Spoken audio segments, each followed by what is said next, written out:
Recursion is a powerful concept in programming. Now let's dive deeper into the concept of recursion.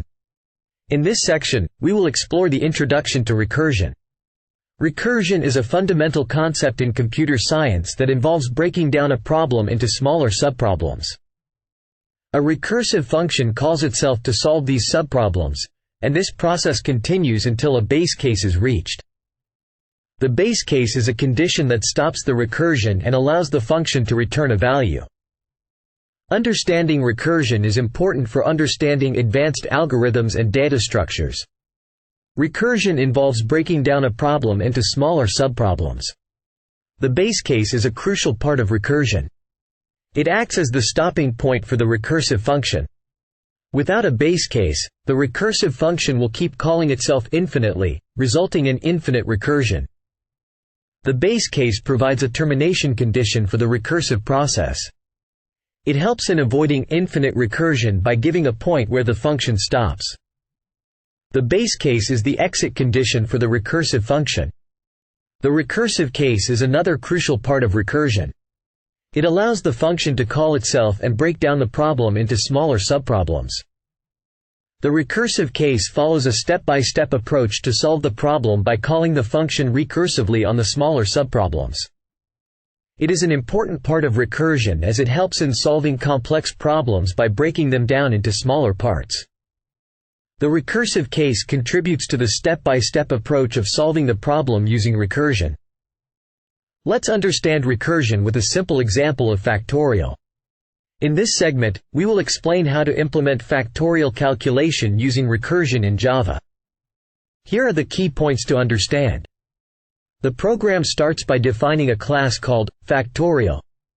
Inside this class, a mon method is declared with a parameter args of type string array. Inside the mon method, an integer variable number is declared and assigned the value 5.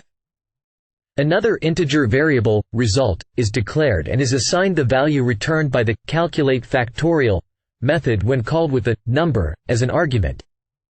Finally, the result of the factorial calculation is printed to the console. The calculate factorial method is defined as a static method that takes an integer parameter n. Inside the method, there is an if statement that checks if n is equal to 0. If it is, the method returns 1.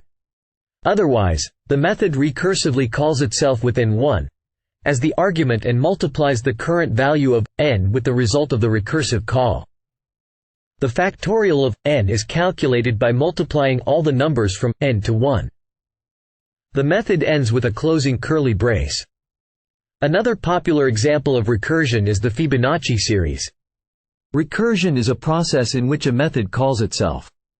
It is a powerful concept in programming that allows us to solve complex problems by breaking them down into smaller subproblems.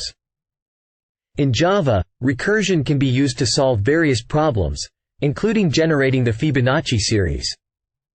To use recursion effectively, we need to define a base case and a recursive case.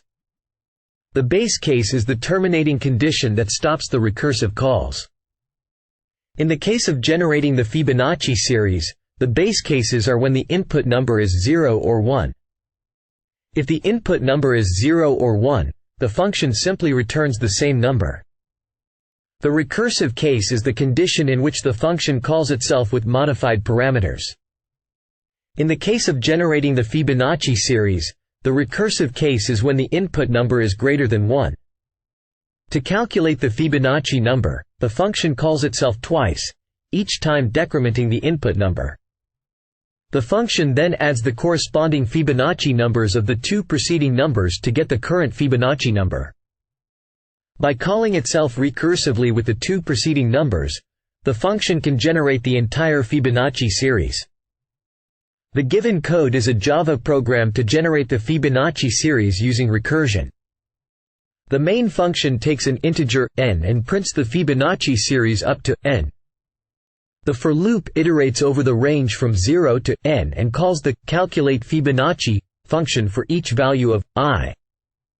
The calculate Fibonacci function is a recursive function that returns the Fibonacci number for a given n. The base case of the recursion is when the value of n is less than or equal to 1, in which case the function returns n. Otherwise, the function calculates the Fibonacci number by recursively calling itself with n1 and n2 as arguments and adding the results. The Fibonacci series is then printed as output. Recursion can also be used in various searching and sorting algorithms. Recursive searching and sorting algorithms are algorithms that use recursion to solve problems related to searching and sorting. These algorithms are used to search for a specific value in a given list or to sort the elements of a list in a specific order. One example of a recursive searching algorithm is binary search, which is used to search for a specific value in a sorted list by repeatedly dividing the list in half and comparing the middle element with the target value. Another example is linear search, which is a simple algorithm that checks each element of a list sequentially until the target value is found. Recursive sorting algorithms, such as quicksort and mergeSort, use recursion to divide the list into smaller sublists and then combine them in a sorted order. An important optimization technique in recursion is tail recursion optimization. Tail recursion is a concept in computer science where a function calls itself as its last action. Tail recursion optimization is a technique used to optimize recursive functions in such a way that the recursive calls are executed in a loop, which eliminates the need for storing intermediate results on the call stack.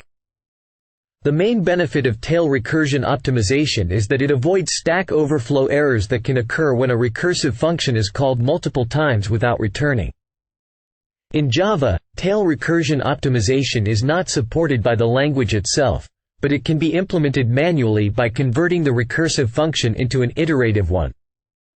To optimize a tail recursive function in Java, you can use a loop instead of making recursive calls.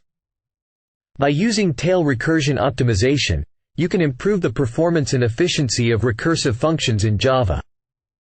This is a Java program that demonstrates tail recursion optimization. The program defines a class named tailRecursion. It contains a main method that initializes an integer variable n to 5 and calls the calculate factorial method with the arguments n and 1. The calculate factorial method is defined within the tail recursion class. It takes two parameters, n and result, which represent the current value to calculate the factorial and the intermediate result. The method checks if n is equal to 0. If it is, it prints the factorial result. Otherwise, it calls itself recursively with the parameters n1 and n** result. Recursion has its own benefits and limitations that we need to consider. Recursion is a powerful technique that offers several advantages. It simplifies complex problems by breaking them down into smaller, more manageable parts. This can make it easier to solve problems that would otherwise be difficult to tackle. Recursive algorithms often require less code and are more concise than iterative alternatives. They can also be especially useful for problems that have a recursive structure, such as traversing a tree or searching for elements in a list. Furthermore, recursion can improve code readability and maintainability by using a natural, intuitive approach. However, there are some limitations to using recursion. It can be less efficient than iterative approaches, especially for large inputs. Recursive algorithms may require additional memory to store function calls on the call stack. There is also a risk of infinite recursion if a recursive function does not have proper termination conditions. In some cases, using recursion may lead to stack overflow errors. Additionally, recursive solutions can be more difficult to understand and debug compared to iterative approaches. It can also be challenging to analyze the time and space complexity of recursive algorithms. It's worth noting that recursion can also be slower than iterative approaches in certain situations. In summary, while recursion offers several benefits, it's important to consider its limitations in terms of efficiency, memory usage, and debugging. Recursion is not limited to programming. It has applications in various fields. Recursion is a concept that involves a function calling itself. It is used in mathematics to solve complex problems like factorials and Fibonacci series. In computer graphics, recursion is used to create complex visuals such as fractals. Artificial intelligence also leverages recursion for solving complex problems more elegantly. It is also used in computer science, data structures, and algorithms. Recursion is a powerful technique with multiple real-world applications.